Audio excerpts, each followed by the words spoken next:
It's hard to explain, but a few years back I contracted quite a fever for one of these cars. I remember them from back in the day, but I had not given them much thought since. I'd almost forgotten about them, actually. But then one day while surfing YouTube, I ran across a new project car video, and out of curiosity, I clicked on it. A guy had videoed his trip to pick up his new project car, which turned out to be a third-generation Honda Prelude. Seeing this car and the guy's enthusiasm seemed to light a fire in me, and so I initiated my own quest. I was able to locate several nice Survivor-type examples, but I could never make a purchase. I eventually purchased a car hauler trailer, so I would be prepared to leave at a moment's notice when the time came. The nice cars continued to be elusive, but one day I finally came across a non-running but mostly complete and unmolested 1989 model located a few hours away. A call to a friend for a ride along, and we were off. It turned out to be a very long, cold, rainy, and frustrating day, but I eventually made it home with my new Prelude. First order of business was a decent cleaning. Amazing what a difference a quick exterior wash and interior vacuuming made. The bones of the car seemed good. The body appeared solid, and the engine bay was mostly unmolested. I was very surprised when the engine cranked and ran after replacing the fuel pump fuse. Granted, it had an unmistakable misfire and a major coolant leak that appeared to be coming from the water pump area, but it did run. I took this as a good indicator of no major engine damage. And the interior was in relatively good shape. I was mostly concerned with the condition of the dash and seats. Everything else could be fixed or replaced. The first real repair was the driver's door hinges, which were incredibly worn. Long-term neglect had caused some damage around the door latch area also. I replaced the upper hinge with a new unit and replaced the hinge bolt and bushings on the lower hinge. I cobbled up a temporary fix for the latch using some fender washers. After some adjustment, the door opened and closed nice and easy. The door panels were, and remain, a concern. The lower carpeted sections were pretty much disintegrated, so I simply removed them until a fix could be found.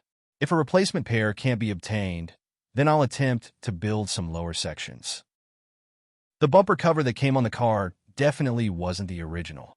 Flaking paint revealed a gold layer underneath, and the grid for the air intake was wavy. I found a replacement that was in better shape, though not perfect. Bought an owner's manual off eBay. Replaced several broken wheel studs. This was an aggravating job. Added a full set of lug nuts. The original factory fog lights were still present, though broken and in bad shape.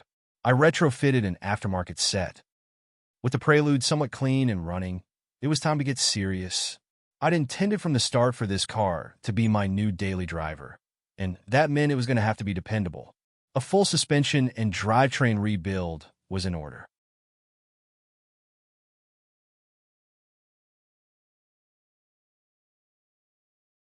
The Super Pro polyurethane suspension bushings seemed to be the top choice among the knowledgeable third-gen Prelude community.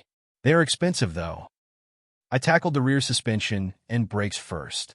Replaced all bushings, upper ball joints, new boots on the lower joints, shocks, along with new brake calipers, rotors, and hoses.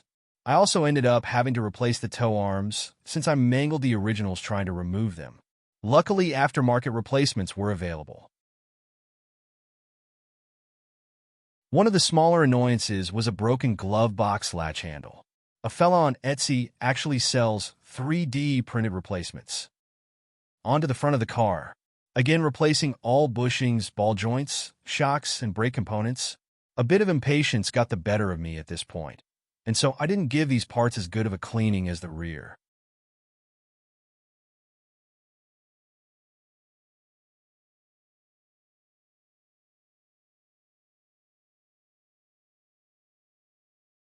With the underside of the car in good shape, I decided to give the interior a good deep cleaning next. Removed pretty much the entire interior, with the exception of the dash assembly, front pillar covers, and headliner. It turned out to be surprisingly clean underneath everything. I sprayed things down with degreaser and hose washed it all. Took advantage of the interior removal to replace all speakers. Used the Infinity Reference Series front and rear, which have served me well in the past. One thing about the Prelude that annoyed me was the front seatbelt setup with those door-mounted belts. I removed the front belts intending to replace them with the usual pillar-mounted style. I had the thought of relocating the rear belt assemblies to the front since I was removing the rear belts anyway, but after some trial fitting, this didn't work out. The rear retractors wouldn't operate smoothly in the different angle orientation. For the time being, an aftermarket set of fixed-style belts are serving in the front. And even though the original carpet wasn't in terrible shape other than some wear in the driver's footwell area, I decided to replace it with a nice fresh one along with a full set of custom-fit floor mats. Again, impatience got the better of me, and I ended up trimming it a bit short in a couple of areas, but overall it was a definite improvement.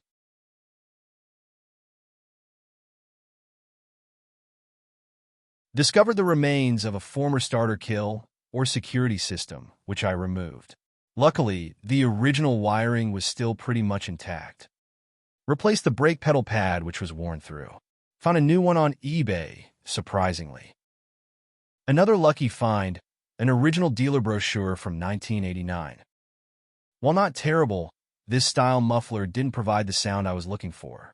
It got replaced with an OE-style Walker Quiet Flow assembly, another lucky eBay find. With the Prelude somewhat clean and the suspension and brakes refreshed, it was time for some decision-making.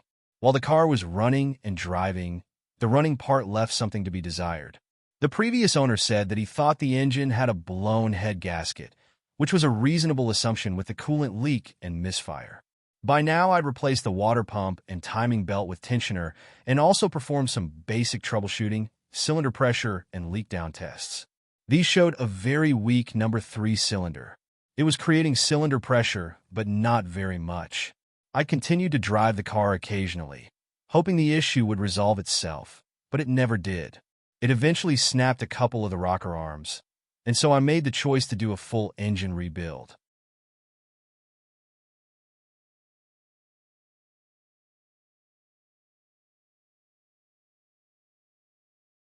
I'll admit I was really curious to see what was going on inside this thing.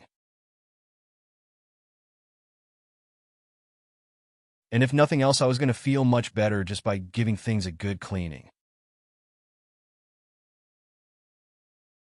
A milestone moment, the engine is on the stand.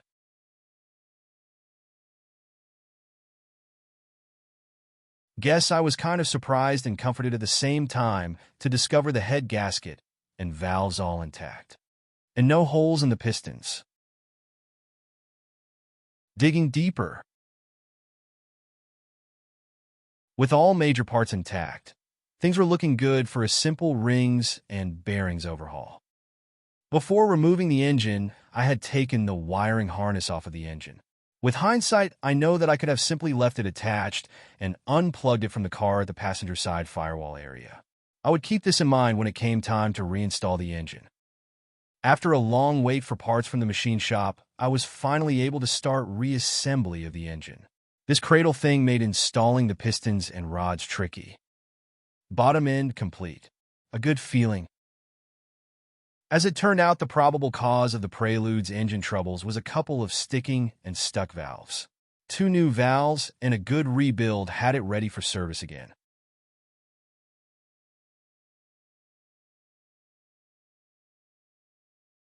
Long block complete, minus camshafts and rocker arms. Encountered a setback while installing the timing belt tensioner. Snapped the bolt while torquing it down. Installed a helicoil, and things were back on track. I tried to pay special attention to getting the cam timing just right. Now we're getting somewhere.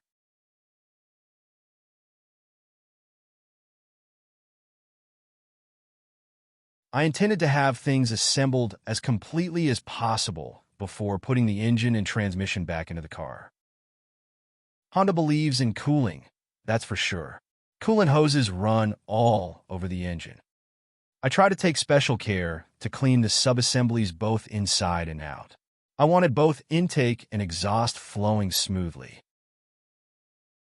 Once the engine was pretty much complete, it was time for another big decision. Even though the transmission that was in the Prelude seemed to be working okay, I was a bit skeptical of how long it might last. I surely didn't want to have to take it back out once things were back together. I saw that I had three choices. 1. Take a chance on the original transmission. Just give it a good exterior cleaning and maybe replace the outer seals. 2. Find another transmission with lower miles and hopefully in better condition. And 3. Do a full rebuild of the original transmission. After a great deal of thought and searching, I decided to go with choice number 3. Even though I had been involved in a couple of transmission overhaul jobs in the past that turned out just fine, this front-wheel drive variety was intimidating. I had purchased a rebuild manual for the type, or so I thought, and I already had a reprint of the factory service manual. And I had been watching YouTube videos on the subject. I felt fairly confident, and I guess I figured that if all else failed, I could always do with that choice number 2. And so I proceeded. Though I'm no expert by any means, I can offer that if you're ever going to attempt to rebuild a transmission, know that organization is key. And make sure you schedule plenty of time to complete the job as expediently as possible. You don't want all these parts laying around for too long. And there it is, all back together and complete, except for that one dowel alignment pin. Hopefully it can spare the one.